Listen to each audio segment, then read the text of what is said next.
International Women's Day, celebrated every year on March 8th. It isn't about making men feel inferior, it isn't about pitting women against each other, but to celebrate women around the world for their achievements and their progress. From overcoming years of oppression and not feeling good enough or constantly being put in second place to somebody else. Today we celebrate the end of times in which you'd be denied opportunities on the basis of your gender. Of course, I'm not saying the world is perfect. That would be absurd. However, it's undeniable how far we have come towards ending discrimination. In order to celebrate the occasion, as I do every year, I wanted to make a video on this whilst fitting the theme of my Pokemon orientated YouTube channel. If you wanted to watch my previous videos celebrating International Women's Day, I've placed a link to the videos in the description below, but you may also click on the iCard which should be appearing on the top right hand corner of your screen right about now. Today we're going to be looking at every single female only Pokemon, and I'll provide you with one fact about that specific Pokemon that you may or you may not have known. Before I commence, I wanted to clarify that I won't be including Pokemon who have differences based on their gender, for example the Frillish line or Meowstic. Instead, I'm going to be talking about Pokemon that have a 100% female gender ratio. So let's get this video underway because there's quite a number of Pokemon that we need to cover today.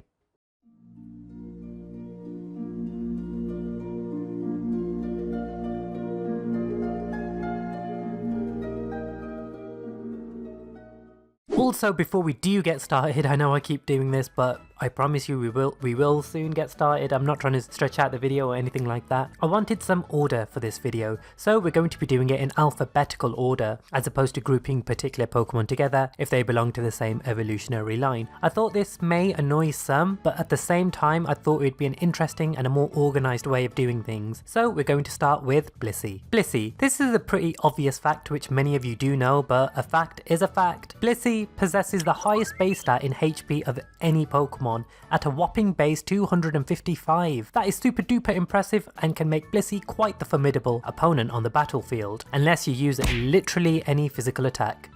Oops. Bounsweet. Bounsweet exudes a delicious smell which makes it a popular delicacy with the people of Alola. Not very vegan though, despite it being considered the fruit Pokemon. You cruel people. Chansey. Chansey was coincidentally also known as its romanized Japanese name, Lucky, which does align with its origins. It's considered lucky to encounter due to its rarity and of course its chance of a successful catch, especially in the Safari Zone. Cresselia. Cresselia appears to be based on a swan. This is further sustained by the fact it has aurora-coloured planetary rings around its body, which may suggest it originates from the constellation Cygnus. Upon a bit of digging, this is supposedly the Latinized Greek word for swan. Flabebe. Flabebe is the only Pokemon with a diacritical mark in its English name. Floette. Everyone knows this, but it's a fact nonetheless. It's one of the few Pokemon with an alternate form which hasn't been officially released, known as Eternal Flower Floette, and it has the exclusive move Light of Ruin, the only special move which causes recoil damage.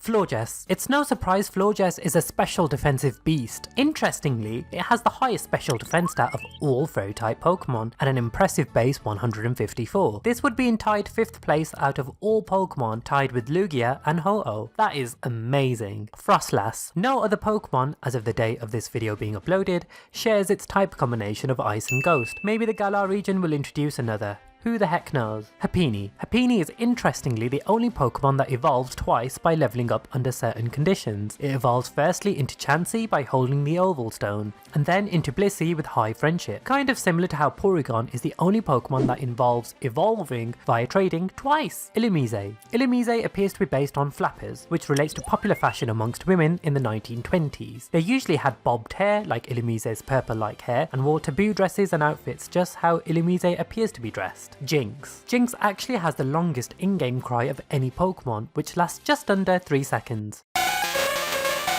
Kangaskhan. Kangaskhan is the only pure normal type that possesses the early bird ability. The only other normal types with this ability are the Doduo line, but I thought this was pretty redundant because it is a part flying type, and the other is Girafarig being a part psychic type Pokemon. Latias. Mega Latias is surprisingly tied with Goodra for possessing the highest special defense stat out of all dragon type Pokemon, standing at a mighty base 150. Lilligant. Prior to Generation 7, Lilligant was the only non-bug type Pokemon that had access to the move Quiver Dance, but Blossom has broken this because it now gets access to this move as of Sun and Moon. Mandibuzz.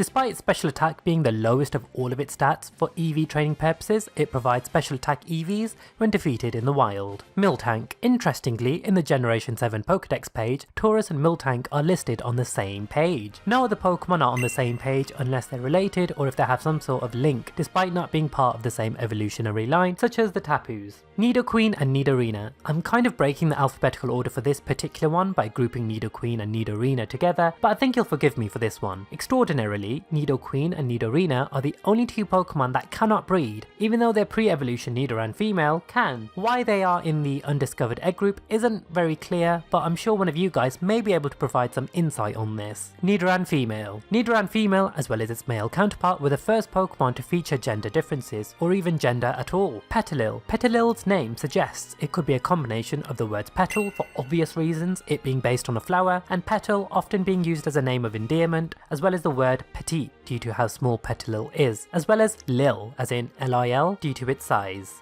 Salazzle. Salazzle, as well as its pre-evolution, are the only poison type Pokemon with a double resistance to fairy type moves, unless we get a poison and steel type in the Galar region. Yikes. Smoochum. Smoochum's name origin is supposedly a pun for Smoochum because of its whole smooching theme. Kind of gross if you ask me. Steenie. Steenie is based on a mangosteen, which is a tropical evergreen tree in Malaysia, but it's also supposed to be combined with a young girl, hence its 100% female ratio. Zarina. Zarina presumably possesses the queenly majesty ability because mangosteens are apparently known as the queen of fruit. Vespiquen. Vespiquen's name is a combination of Vespa, which is the Latin word for wasp, and queen. Yes, queen! Yes, queen! Yes, queen!